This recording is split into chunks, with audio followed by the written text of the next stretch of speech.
그 성리학에서 보면 모든 사물이 이와 기가 상호 원리 가운데 생성 변화한다고 합니다. 이는 본질에 가까운 속성이고요. 기는 나타나는 형태 얘기예요. 그래서 이게 이기 호발설이니 이기 후발설이니 뭐 이런 여러 가지 있습니다. 이가 먼저가 되고 이가 먼저 생성되고 그 다음에 기가 생겼다. 본질이 먼저 생기고 형태가 생겼다라고 주장하는 건 주리론. 기가 먼저 있고 형태가 있은 후에 그 내용이 채워졌다라는 게 주기론 이렇게 되어 있습니다. 성리학의 얘기인데요. 뜬금없이 목사가 왜 성리학 얘기하냐? 둘 다 답이 아닌데 그걸로 오랜 시간 싸우고 있는 사람들이 있어서 그렇습니다. 오늘날 우리도 마찬가지죠. 닭이 먼저일까요? 계란이 먼저일까요? 닭이라고 하시는 분과 계란이라고 하시는 분 누구도 틀리지 않습니다. 그냥 가치관의 문제죠. 나는 닭을 좋아하고 누군 계란을 좋아하고. 이건 답이 없죠. 우리가 아는 답은 하나 있습니다. 누가 먼저인지 모르겠는데 하나님이 먼저셨다. 하나님이 그렇게 만드셨다. 그렇죠? 갑자기 뭐 그렇게 생긴 거 아니잖아요. 세상엔 그렇게 답을 찾을 수 없는 여러 가지들이 있고 이것이 답일 수도 있고 저것이 답일 수도 있는 겁니다. 기독교의 오랜 논쟁 중 하나는 믿음으로 구원받는 건가, 행함이 있어야 한다. 믿음과 행함에 대한 논쟁이 아직도 있습니다. 그래서 오늘 야고보서는 그 중에 행함을 강조하는 장면이죠. 믿음이 있고 행함이 없으면 죽은 믿음이다. 반대로 행함이 있는데 믿음이 없으면 그것도 죽은 거다. 다 아시죠? 근데 왜 1년 만에 온 목사는 이 뻔한 얘기를 또 끄집어냈을까? 그렇죠? 믿음이 먼저냐, 행함이 먼저냐, 이걸 강조하겠습니까? 실제로요. 야고보서가 쓰여진 배경을 보면 왜 이렇게까지 강하게 말했는지를 알 수 있습니다. 초대교회가 막 형성되었을 때요, 핍박과 박해가 있었습니다. 핍박과 박해를 피해 흩어진 사람들, 성도들을 디아스포라 유대인들, 그리고 그 디아스포라 유대인들 사이에 그리스도를 믿는 사람들이 곳곳에서 교회를 이루고 살고 있었죠. 그들이 가지고 오는 박해의 삶은 고향을 떠나고 생계의 터를 떠나기 때문에 가난은 필연적이었습니다. 외지에 살고 보니까 질병도 마찬가지죠. 이 가난과 핍박의 상황 속에서 갈등이 교회 안에 일어나기 시작했습니다. 어떤 사람은 잘 살고 어떤 사람은 병들고 어떤 사람은 부하고 어떤 사람은 가난하고, 갈등이 있는 건 굉장히 당연한 일인데 그럼에도 불구하고 교회에 여러 분파들로 쪼개지기 시작하는 거예요. 우리 뭐 많이 하는 거죠. 나는 아볼로파니, 나는 베드로파니, 나는 바울, 뭐 이렇게 막 얘기하잖아요. 그렇게 막 쪼개져 있으니 두 마음을 품는 자도 생겨나기 시작했답니다. 그래서 진짜 그리스도인지 아닌지 자기들끼리도 헷갈리기 시작한 거예요. 아니, 믿음이 있는데 행하는 삶은 여전히 유대인의 전통을 따르고 있는 사람들, 믿음이 있는데 삶의 자리가 봤더니 여전히 세상 사람과 구별이 안 되는 모습들. 네가 그러고도 그리스도인가? 그리스도인, 여러분, 그리스도인이라는 말이 지칭되었을 때는 비아냥의 표현이었습니다. 저거 예수 믿는다고 모여있는 애들인데 하는 짓을 보니까 한심하기 짝이 없어. 자기의 유익을 구하지 않고 다른 사람을 희생하고 포기하고 손해나는 짓을 그냥 기꺼이 하네. 아유, 저거 이런 느낌입니다.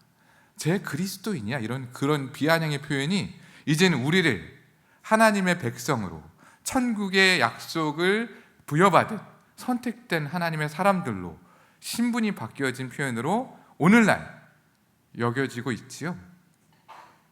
그렇게 되고 있잖아요. 그런데 고개가 안 끄덕지거나 수용이 안 되는 것은 나는 세상 가운데 그리스도인인 것을 감추고 있는 거 아닙니까? 내가 그리스도인인 것을 아무에게도 밝히지 마라.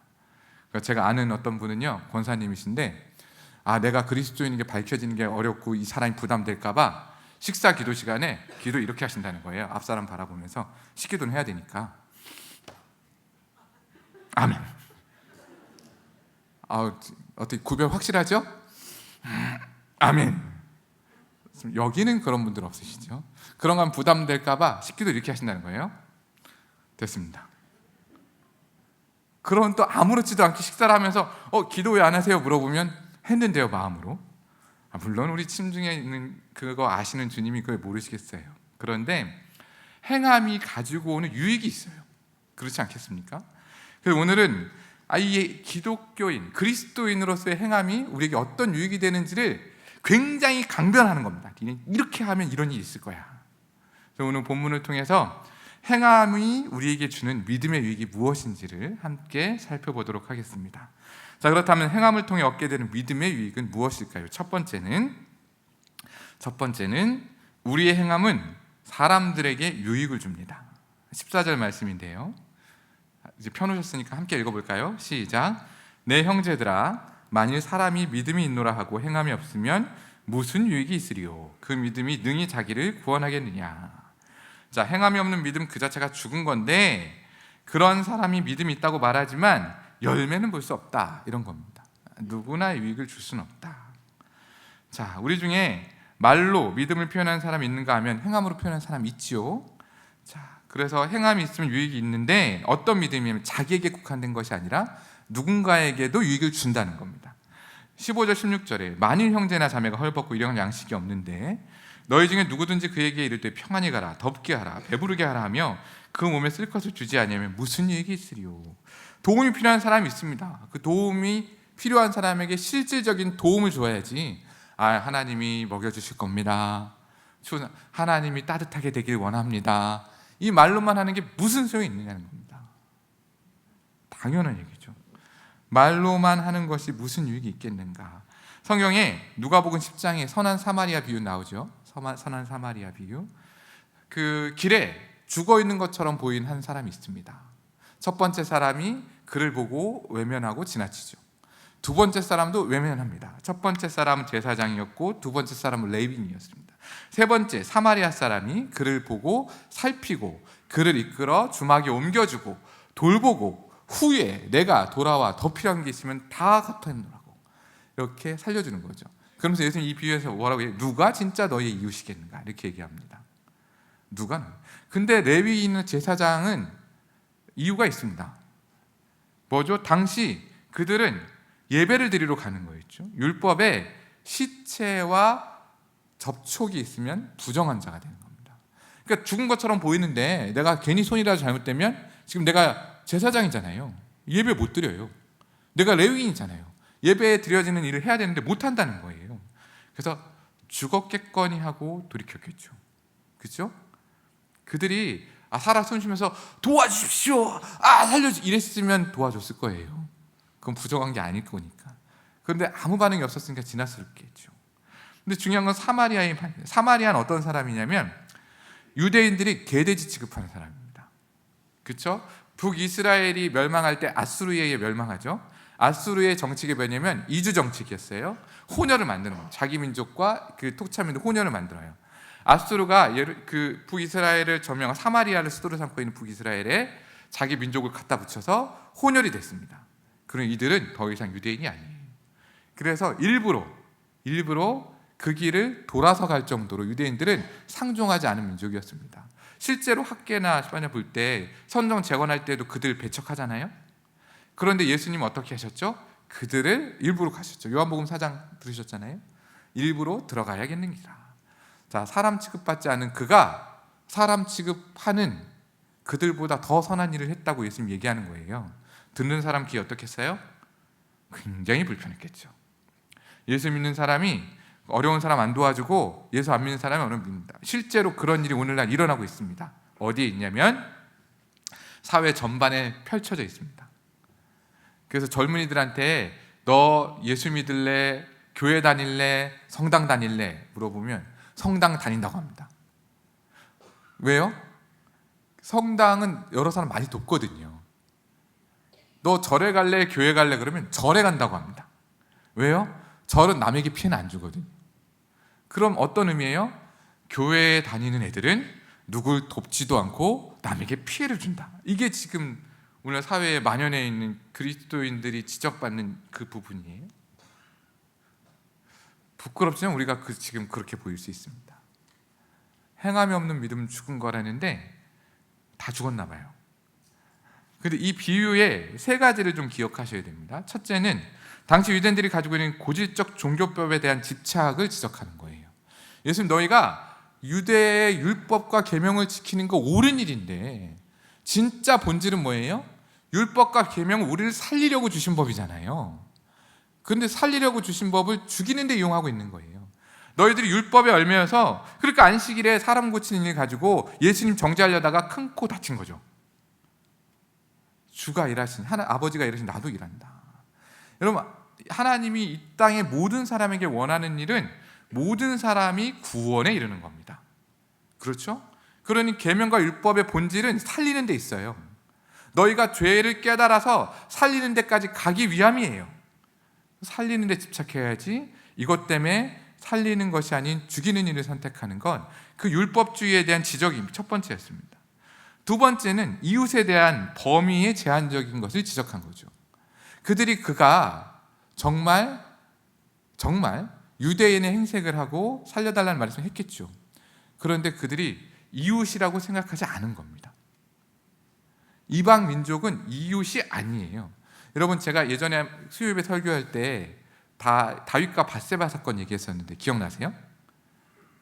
다윗이 이렇게 산책하고 가다가, 성벽 산책하다가 목욕하는 밧세바의 모습을 보고 그가 누군지 알아보게 하죠. 그러자 햇사람 우리아의 아내라는 얘기를 듣게 됩니다. 햇사람은 이방 민족이에요. 다윗이 남의 여자, 다른 자기 부하의 아내인 걸 알면서 그를 불러왔다는 건 대놓고 잘못한 거 아닙니까? 근데 그가 왜 그런 일을 할 수 있었냐면 이방인은 사람이 아니거든요. 그들에게는. 그러니까 이방인 여자는 자기가 얼마든지 취할 수 있는 전리품 같은 거예요. 그 다윗이 아무렇지도 않게 안 되는 점에서 한 거, 그게 그런 이유인 거죠.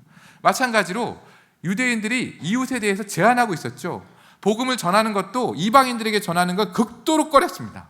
그래서 사도행전에 나와서 사도행전에 베드로에게 이 몇 가지 환상을, 3번의 환상을 반복해서 보여주시면서 이방인에게 복음을 전하고, 베드로가 거기서 성령의 임재를 보고 나서 비로소 이방인에도 성령의 임재가 있구나, 복음이 전해서 받아들일 수 있구나 해서 드디어 이제 이방인에게 복음 전하기 시작한 거 아닙니까?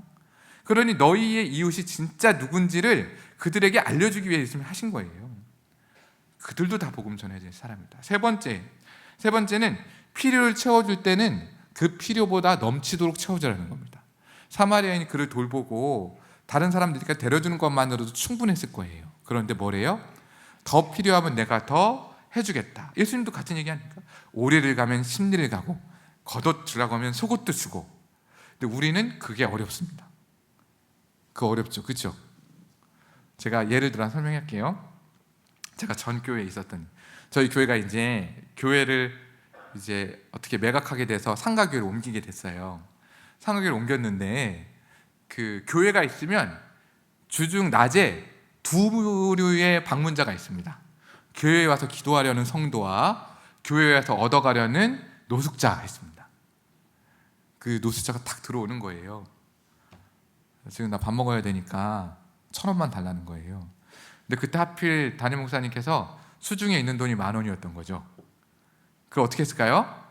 말씀대로 이웃을 도와야 되니까 10,000원을 줘서 딱 돌려보냈어요. 이 소문이 모든 노숙자에게 일어났습니다. 많은 분들이 교회를 찾아오기 시작했어요. 우리는 필요를 채워줄 때 넉넉히 채워주는 게 너무 좋은데 그렇게까지 되면 어렵겠죠? 물론 다른 방법을 찾았지만 그러더라도 우리는 그렇게 해야 되는 겁니다.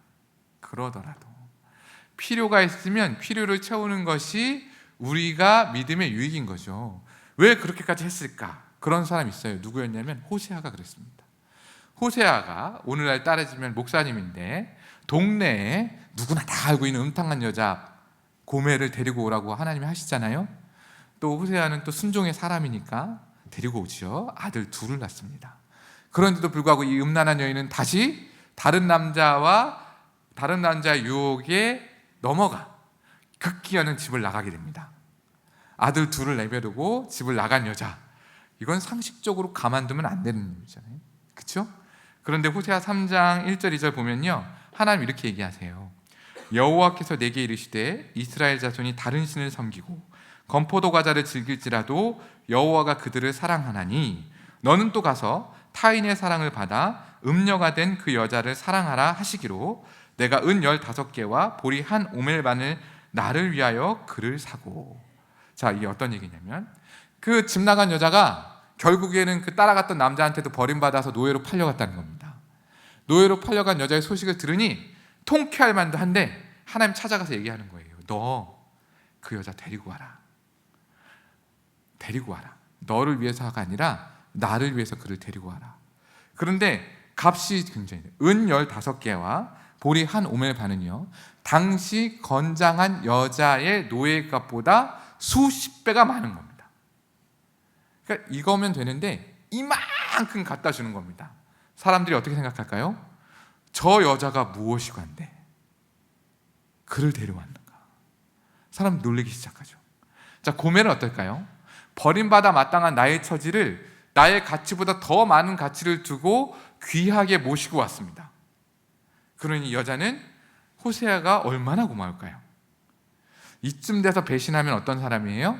사람도 아닙니다. 근데 그 사람도 아닌 짓거리 오늘 우리가 하죠. 지금 앞부분에 얘기한 그겁니다.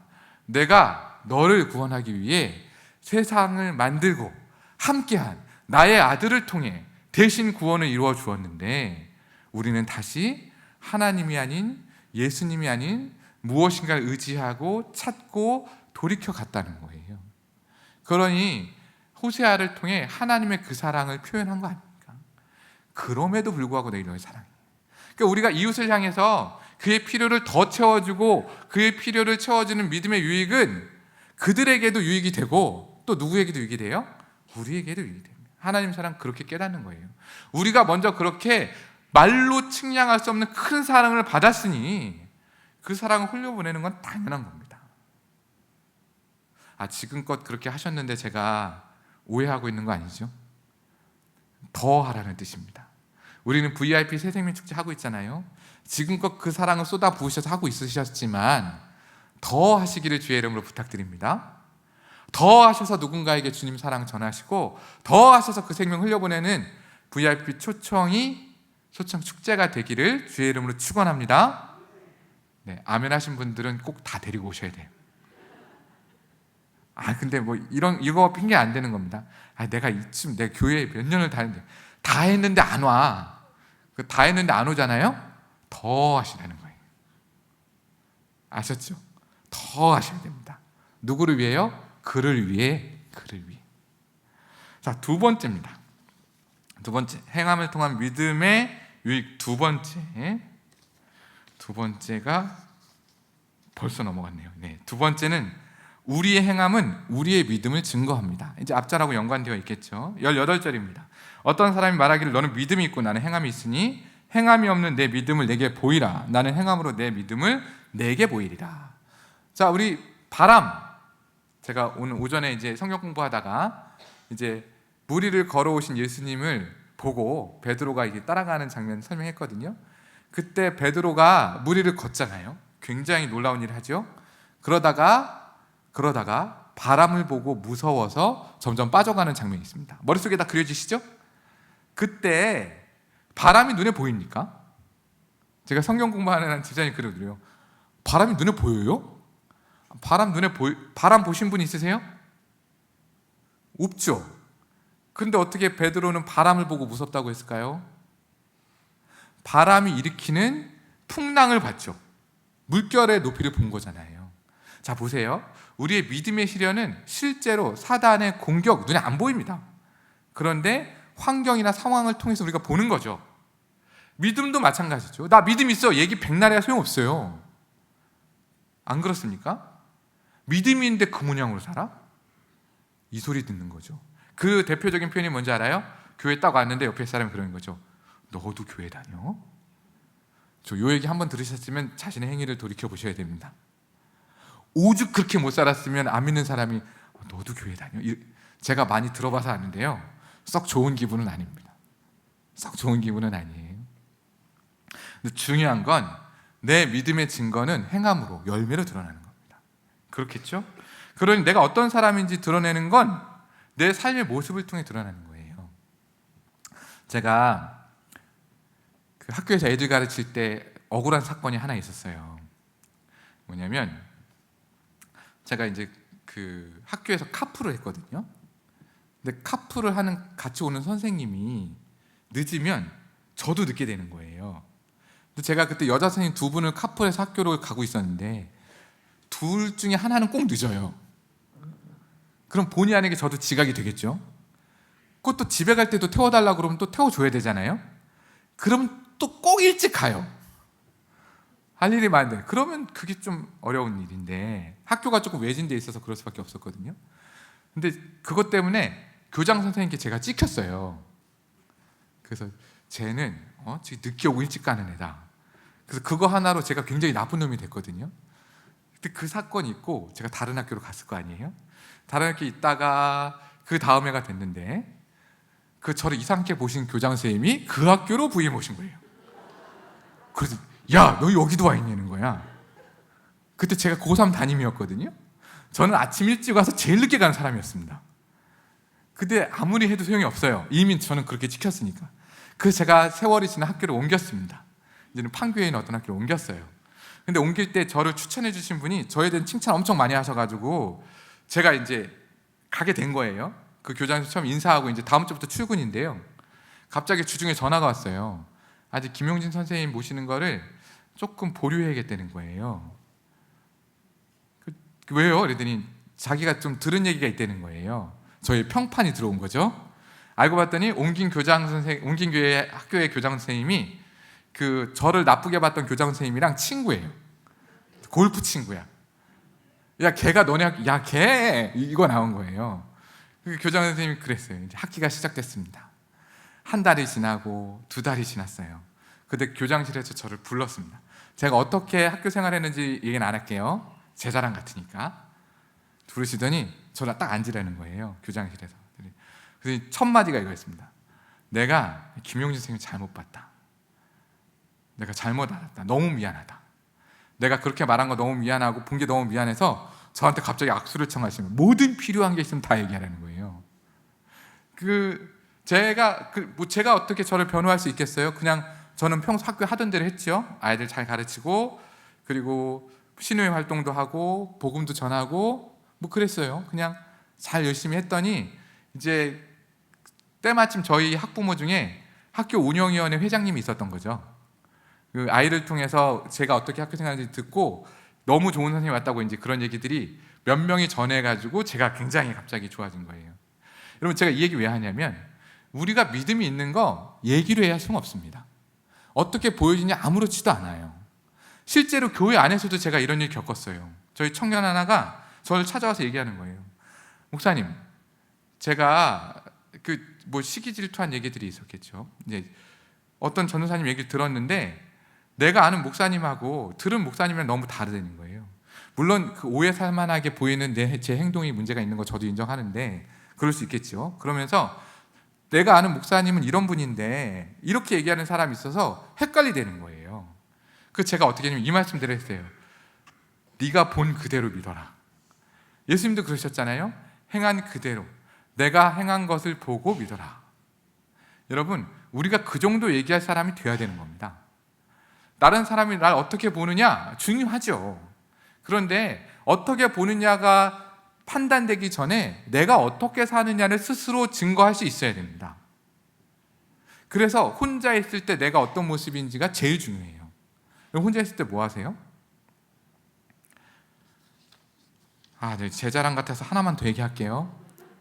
제 자랑 같아서 하는 겁니다. 제가 이제 교회는 어릴 때부터 다녔지만 예수 믿은 거는 그 대학교 2학년 때거든요.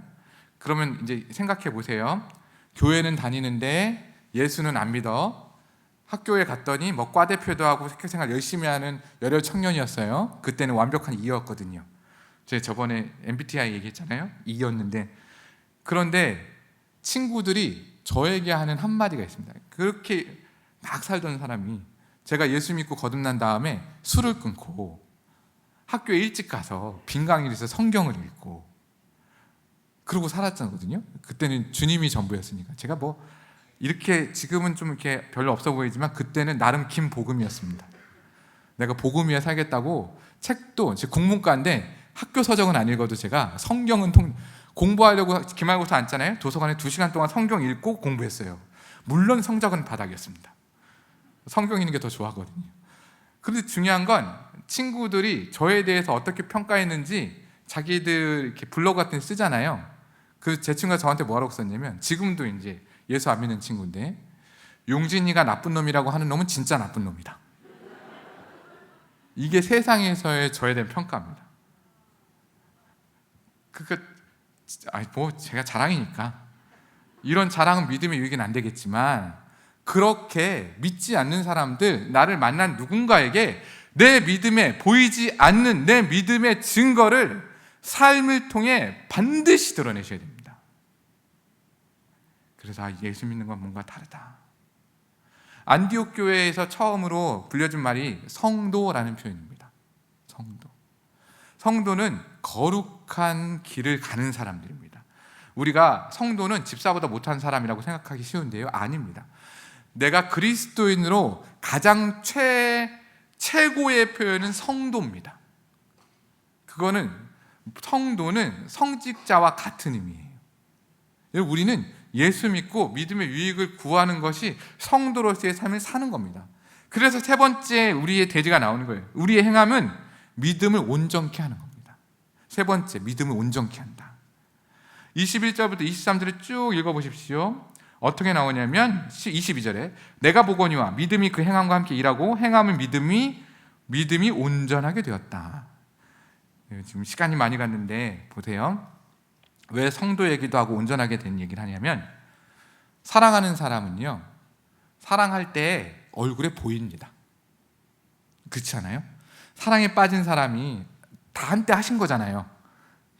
남편들 이렇게 아내분 사랑하실 때, 그때 사랑에 빠진 사람은요, 얼굴에 보여요. 이렇게 다니진 않습니다. 그죠? 제가 예수 믿기 전에 얼굴이 이랬어요. 이러고 시작해서 이러고 나가니까 여기 제가 미간에 주름이 있거든요. 안 없어집니다. 인상 쓰면서 다니기, 세상이 너무 불공평하고 막 너무 나빴어요, 그때는. 근데 사랑에 빠지고 나니까 제가 항상 웃고 있는 거예요. 여러분, 주님과 사랑에 빠지고 있잖아요. 자연스럽게 우리 몸에 드러나게 돼 있습니다. 그래야 정상이에요. 슬픈 사람 보잖아요. 슬픈 거 눈에 보이죠. 그럼 어떻게 되냐면 나도 그 슬픔에 공감하게 됩니다. 우리는 뇌세포에 거울 뉴런이라는 게 있대요. 남이 어떤 표정을 짓는지 그 표정을 따라하게 되는 겁니다. 근데 그게 기도하는 사람들, 특히 종교 중에 기도와 명상을 많이 하는 사람들이 이 거울 뉴런이 발달해서 다른 사람의 아픔에 공감을 많이 하는 거예요. 기도하고 주님의 말씀 묵상하는 삶을 날마다 많이 하는 사람은요, 다른 사람을 더 긍휼하게 볼 수 있어요. 다른 사람의 아픔을 훨씬 더 공감할 수 있어요. 다른 사람의 필요를 훨씬 더 빨리 찾아낼 수 있어요. 이게 뇌과학자들이 찾아낸 거예요. 성경에서 그렇게 말하지 않았는데도 과학적으로도 증명된 일입니다. 그런데 내가 그렇게 안 살아. 다른 사람보다 더 각박해. 표정이 굳어졌어. 이러면 진짜 큰일 난 겁니다. 빨리 말씀과 기도를 통해 주님께 나아가셔야 돼요. 주님, 나는 주님 닮길 원합니다. 온전하다는 표현은요, 변화되지 않고 본 바탕대로 고스란하다, 이런 뜻이에요. 여러분, 우리는 하나님의 형상과 모양으로 만들어졌습니다. 믿음이 온전하다는 건 죄가 들어오기 전에 처음 하나님이 우리를 만들었던 창조 그때의 모습으로 다시금 회복되는 거예요. 죄가 들어와서 우리가 비록 인상 쓰고 얼굴 굳어지고 화를 내지만, 우리가 믿음이 있노라 하고 행함을 통해 살게 되면 우리의 표정이 바뀌고 다른 사람에게 공감하는 사랑이 흘러나가고 긍휼하고 그리고 따뜻한 마음으로 사람들을 바라볼 수 있는 원래 창조 그 모습 그대로 다시금 회복이 되어지는 겁니다. 그게 온전해지는 거예요. 그러니까 원래 온전했던 것이 죄로 말미암아 불완전하게 되었으니 우리는 믿음을 행함으로 드러내는 결실로 온전한 모습을 이루어가는 겁니다. 아브라함 되기까지 과정 보세요. 처음부터 아브라함이 아니었잖아요. 나를 오빠라고 불러라 이러면서 자기 아내 팔아먹었던 친구 아닙니까? 그러다가 이제 내 100세에 얻은 귀한 아들을 한 번의 망설임도 없이 이른 아침에 바로 주님께 데리고 갔던 그 믿음, 그 모든 과정을 하나님이 인도하셨습니다. 그리고 우리도 그렇게 인도하고 계신 겁니다. 내가 예수 믿고 거듭난 순간부터 지금 이 순간 예수님 재림시에 온전하게 되는 그때까지 우리는 계속해서 우리의 믿음을 행함을 통해 드러내고 그 결실로 우리의 믿음은 온전하게 되어 그리스도의 형상을 닮아가는, 그래서 거울을 보면 주님이 보이는 겁니다. 그 제가 저번에 수요 예배 때 말씀드렸잖아요. 옆 사람 믿을 사람 아닙니다. 저라고 뭐 믿을만 할 줄 아세요? 제가 여러분보다 조금 더 잘하는 계명이 있어요. 그거 이찬수 목사님 예배 때 얘기하셨는데 제 11계명이 들키지 말아거든요. 제가 여러분보다 조금 들키는 걸 잘 안 한 거예요. 저도 똑같이 인간으로 보면 저도 진짜 암담합니다. 가만 뭐 암담해요. 예를 들어드릴까요? 저희 아이가요 10살인데 아빠, 제가 이제 집에 책을 잘 못 나가지고 처갓집에 제 책 보던 책은 쫙 갖다 놨거든요. 아빠 이 책 다 읽었냐는 거예요. 왜? 그랬더니 아니 아빠는 책 읽는 걸 본 적이 없어. 누워서 핸드폰만 보고 있는데 무슨 책을 읽는다고 그러는 거야. 제가 굉장히 당황했습니다. 그때 옆에서 엄마가 이제 변호를 해주죠. 저거 다 아빠가 읽으신 책이고 너희 아빠는 원래 책을 많이 읽는 사람인데 네가 오해는 무슨 오해? 지금 애 키우느라 힘들어가지고 이거 보고 있는 건데. 예, 저도 똑같은 사람이에요. 그런데 사람으로 그를 믿는 거 아닙니다. 그 안에 계신 예수님 믿는 거예요. 그 안에 계신 주님을 믿고 우리가 그와 함께 교제하고 예수님 믿고 함께 동역하고 그 안에 예수님을 믿고 기대하는 마음으로 함께 교회를 이루어가는 겁니다. 사람으로 보면 기대할 자 아무도 없어요. 그런데 그 안에 주님이 그를 온전하게 이루는 과정 안에 있는 겁니다. 할렐루야. 오늘 이 말씀 기억하시면서 우리의 믿음이 이제 시작했고 걸음 안에 가고 있다, 이런 믿음의 결단이 있는 저와 여러분 되시길 주의 이름으로 축원합니다.